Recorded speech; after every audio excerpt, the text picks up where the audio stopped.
We continue this morning in our series, Wisps of Wisdom, looking at this mysterious and perplexing book called Ecclesiastes, or in Hebrew, as we talked about last week, Kohelet, the title given to the speaker throughout this book, the one who assembles a group of people to discuss the way of wisdom. It's the work of wisdom to try to figure out how to live well and how to live skillfully in the world that we occupy. For the Hebrews, for the Israelites, that was always done in reference to God, the reality that God is present and sovereign over the world we live in, that it's God's world that we occupy. And so as we looked at Proverbs a couple of months ago, we saw these principles laid out, this way to live well and skillfully in God's good world. And so Kohelet comes, and Kohelet offers sort of a counterpoint. And we're going to encounter this over and over again. And we saw it last week, that even as the person who brings us Kohelet's words, there's an editor or a narrator that brings us Kohelet's words, they give approval to Kohelet as a wise person, as someone who's to be trusted, but also as someone who's going to goad us, that the words of Kohelet are going to be difficult to swallow and may seem at odds with the rest of the wisdom literature and with the rest of Scripture. And so we saw last week that Kohelet opens their discourse by saying that everything repeats. There are these endless cycles, and nothing is ever gained or accomplished under the sun, that there's nothing new, that there's nothing that moves forward or advances. Everything simply repeats in an endless cycle, and nothing is new under the sun. And it's in that world that Kohelet lives. Kohelet occupies a world that is endlessly repeating. And it's in that world that Kohelet is going to start asking some questions about what it means to live well, to live skillfully, what wisdom has to offer us in that world. And that world reminds me of one of my favorite movies of all time. And in the passage we're going to look at today, it resembles that movie. And it's the movie Groundhog Day, a Bill Murray classic in which a man is consigned to repeat the same day, Groundhog Day, over and over and over. And it's not just repeating any given day, it's a day that this character hates the most. The day when, as a weatherman, he's sent to Punxsutawney, Pennsylvania for the nation's oldest Groundhog Day festival to report on whether the groundhog sees his shadow. And he's forced to repeat this day over and over and over again. And the movie follows his progression through it. Kohelet lives in a world of that kind of repetition. And so as Kohelet begins to explore what it means to live skillfully and wisely in a world that repeats over and over, he's going to phrase a question. And the question comes to us in chapter 1, verses 12 and 13. Kohelet says this, "I, Kohelet, have been king over Israel in Jerusalem, and I set my heart to inquire and seek through wisdom all that is done under the sun." And then in chapter 2, verse 3, he puts some more flesh on this question, saying that his heart acted with wisdom, not grasping folly, until I might see what is good for the sons of man, that they should do under the heavens in the number of the days of their lives. So Kohelet is literally going to explore everything that goes on under the sun, everything that people put their hands to under the heavens. And Kohelet is going to ask a very simple question. What is good for the sons of man in everything they do under the heavens, under the sun? The setting of that question is very important as we consider ourselves that question. Because we're often tempted as people of faith, as people who have put our confidence in the finished work of Jesus and the resurrection and the life to come, we tend to phrase our questions about what is good in heaven rather than under the heavens. And Kohelet is firmly situated under the sun, under the heavens, in the here and now. What is good? What is good for the sons of humanity, for us human beings, us everyday Joes and Janes, to do in this world, in this life, in the here and now. And Kohelet does introduce at this point God into the equation. And Kohelet has an interesting habit of answering questions before explaining how he arrived at the answer. He's not one to give spoiler alerts. He simply spoils the ending from the get-go. And so right away in verse 13, in his first mention of God in the book, he says, "It is an evil business that God gave to the sons of man to busy themselves with." So Kohelet poses the question, what is good for the sons of man to do under the sun? And he alerts us right away that it's an evil business, that everything that is done under the heavens is an evil business that we are busy with, and that comes from God. So as we enter in to explore how Kohelet arrives at this answer, I would ask you the question, where do you find good in our lives under the sun?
So I mentioned that this passage resembles my favorite film, Groundhog Day.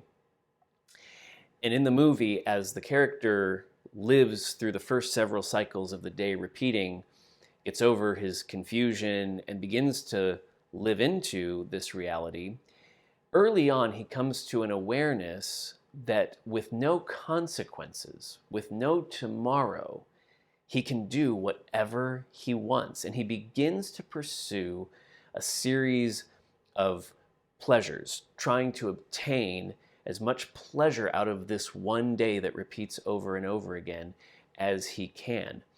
And he pursues a series of things that Kohelet is going to pursue. It's Kohelet's method of testing what is good under the sun by turning to pleasure. And so chapter 2 of this book explores that experiment, that method of exploring what is good for humans to do under the sun. And it goes something like this. "I said in my heart," Kohelet did, "Come now, let me pour out wine in merriment and enjoy good things. And look, this too is mere breath. To mirth, I said, wild reveling, and to merriment, what does it do?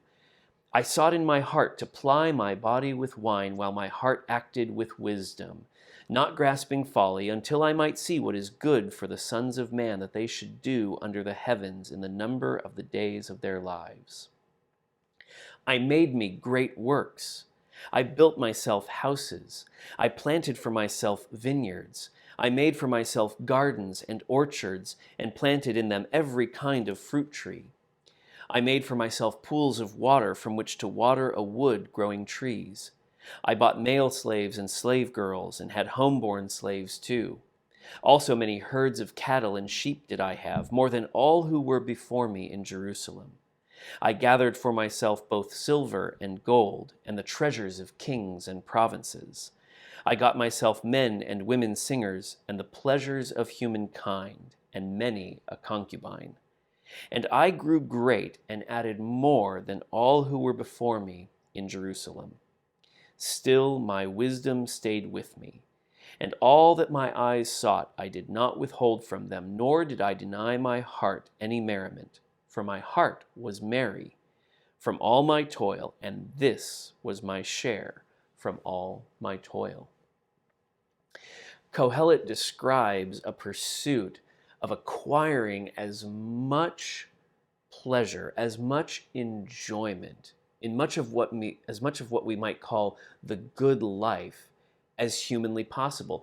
And as we talked about last week, Kohelet is associated with Solomon. And it's clear from this passage why. Here in chapter 2, we see that Kohelet takes on the persona of someone like a Solomon, someone who has the capacity, both because of their wisdom and skill, but also because of their power, to amass as much of the good life as anyone else possibly could. It's been summarized quite simply as wine, women, and song, all of the things that we associate pleasure with. The pleasure of abundant food, of high quality. The pleasure of great works, great things that are accomplished and built. He talks extensively about buildings and gardens and forests and woods. Accomplishments that point to one's greatness, achievement. He speaks of sexual gratification. All of the things that we associate typically in this world with pleasure, Kohelet has amassed. And if anyone could have amassed this, it would have been someone like Solomon. And Kohelet speaks as someone who has engaged in this pursuit and says that it is the result of his toil. This is the share of his toil. And all of us are familiar with the pursuit through our toil, through our work, through our labor of acquiring things. And Kohelet says that this was his experiment, to set his heart to pursuing to the maximum all of these pleasures. And we might immediately sort of recoil and say, well, we know that from what Jesus says and what the New Testament says, and even what the rest of the Old Testament says, that this is suspicious to us.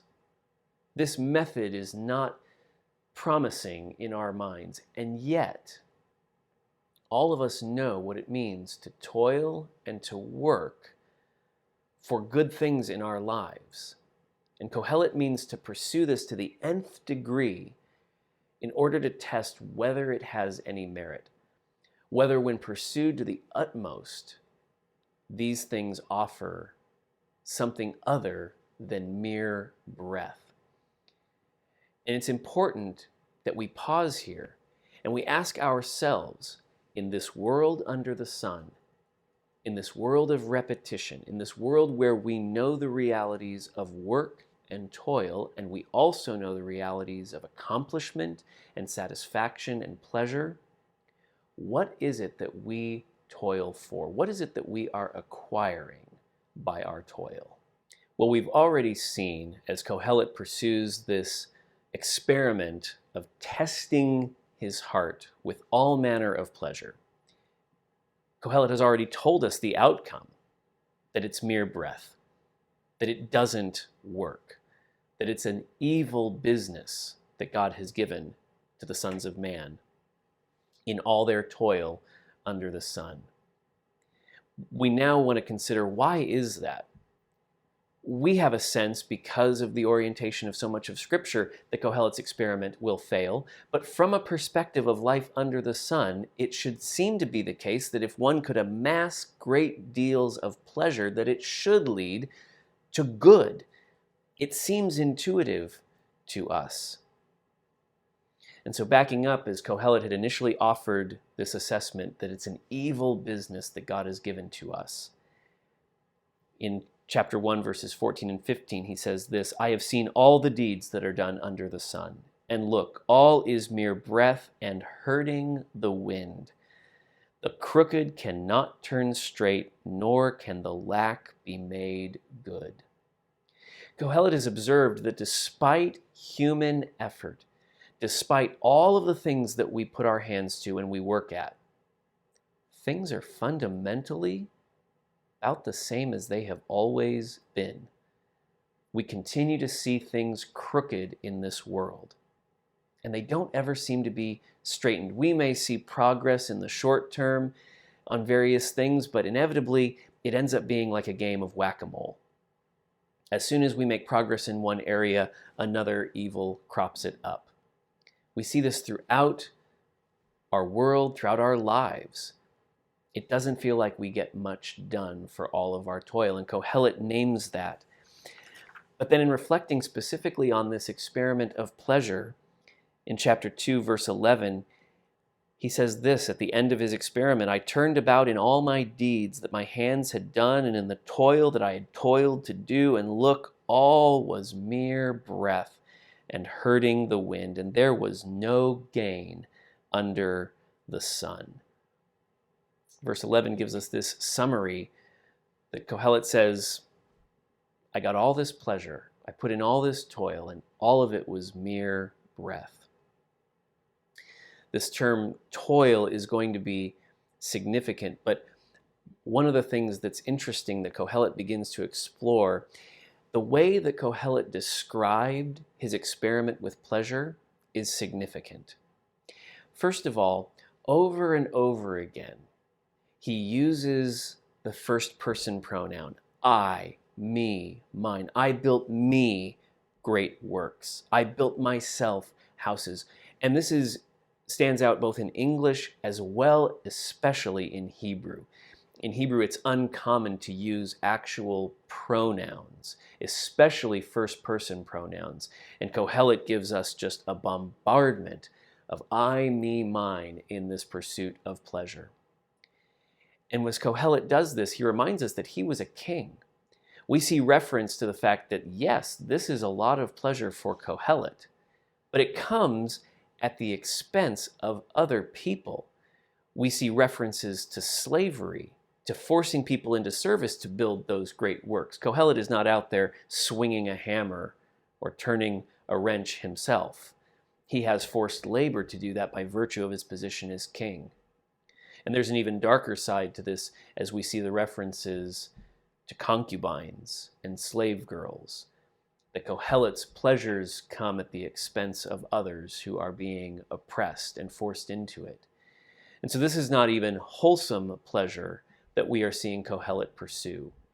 He is pursuing an entirely self-centered type of pleasure. And this comes out in the following verses. Kohelet finds that part of why this pleasure does not satisfy, why it is merely breath, is because he's going to leave it all to someone who didn't toil for it. It's all going to be passed on to someone to whom it doesn't properly belong. Of course, this would have been Kohelet's sons. And it's interesting that Kohelet, in pursuing his own pleasure, doesn't even reflect that he's doing it for others. Many of us, at least, think in terms of building up a legacy for our children and are glad to leave something behind for them. Kohelet, in a position to leave a great deal for his children, resents having to pass it on as we move through chapter 2. And so he reaches this conclusion in chapter 2, verse 17. And I hated life, for all that was done under the sun was evil to me. For all is mere breath and hurting the wind. And I hated all things got from my toil that I had toiled under the sun. He doesn't just find a lack of satisfaction in the pleasures he's acquired. He says he hates them. Why? That I should leave it to the man who will come after me. And who knows whether he will be wise or a fool. And he will have power over all that was got from my toil, for which I toiled and grew wise under the sun. This too is mere breath. And I turned round to make my heart despair over all the toil that I had toiled under the sun. For there is a man whose toil is in wisdom and knowledge and skill, and to a man who did not toil for it, he will give away his share. This too is mere breath and a grievous evil. For what does a man have from all his toil, and from his heart's care that he toils under the sun? For all his days are pain, and worry is his business. At night as well his heart does not rest. This too is mere breath. You noticed in those verses a drumbeat repetition of the word toil. Toil is a specific word in Hebrew. It is not the regular word for work. Work is something that is given by God and is productive. Toil, this word, is translated most often elsewhere in the Old Testament as trouble, mischief, anguish, oppression. It's a very negative word, and so when Kohelet uses it, he's using it deliberately. This is not just the work that we might engage in and derive satisfaction from.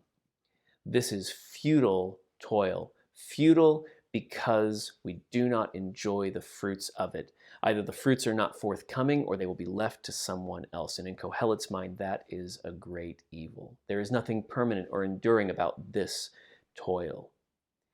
And so no less than 11 times in these few verses, Kohelet uses this word to mark off why he hates life and even hates the things gotten from his toil. And it is because he has focused his energies exclusively on himself. So that is the reason that Kohelet's experiment fails to show him anything good. This good cannot be acquired when focused only on himself. It becomes toil, futile toil. And so we've seen Kohelet's question and answer. What is good for the sons of man to do under the sun? The answer is, it's an evil business. We've seen that his method for arriving at that answer is to pursue pleasure to the uttermost. And that the reason why it fails is because it is rooted in himself. And so I want to pause here and ask us to consider, what is it that we are striving after? Who are we toiling for? Before we see Kohelet's conclusion. Who are we toiling for? What is the focus of our toil under the sun?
So we've seen Kohelet's question and answer. What is good for sons of man under the sun? And the answer would seem to be not much. It's an evil business. He's pursued pleasure. He's pursued the life of self-gratification to the uttermost and found it wanting, precisely because it is focused entirely on himself. We see this sense that if it's going to go to other people, what's the use? He's frustrated to the point of hating life and hating everything that he's acquired even, finding none of it meaningful. But that's not the end of the matter. Kohelet will move through a series of reflections and experiments and explorations throughout this book, looking for the good, looking for the skillful, wise life. And periodically, 7 times, Kohelet will reach a conclusion similar to what we see at the end of chapter 2, where he says this: there is nothing better for a man than to eat and drink and sate himself with good things through his toil. This too I have seen, for it is from God's hand. For who will eat and who will feel save me? For to the man who seems good before him, he is given wisdom and knowledge and merriment. But to the offender he is given the business of amassing and taking in, to give to him who seems good before God. This too is mere breath and hurting the wind. Kohelet offers a conclusion, and it's the same conclusion reached in the movie Groundhog Day. This man who has alternated between seeking great pleasure and then despairing of life, at one point trying to destroy himself and finding he can't even do that in this world of repetition. He finally reaches a place where day after day in this repeating world, he seeks to do good for others.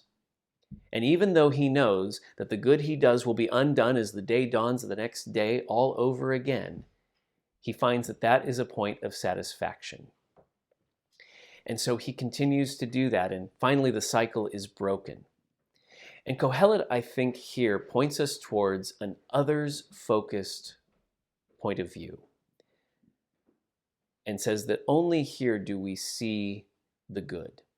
In fact, he says there is nothing better. There is literally nothing good except that a man in the midst of toil eat and drink and enjoy what God has given, and recognizes that that itself is from God's hand.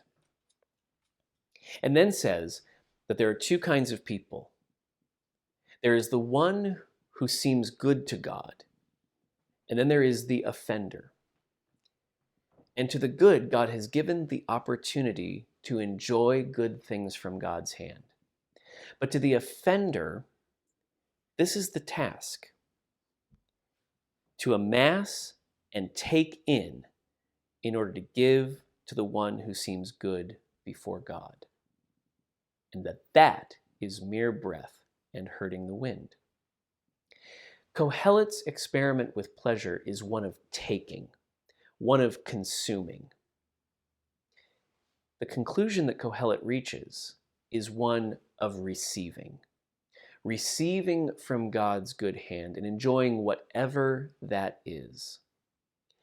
All of us receive differently from God's good hand, and wisdom directs us to enjoy whatever that is without toiling to amass and take either from God or from others.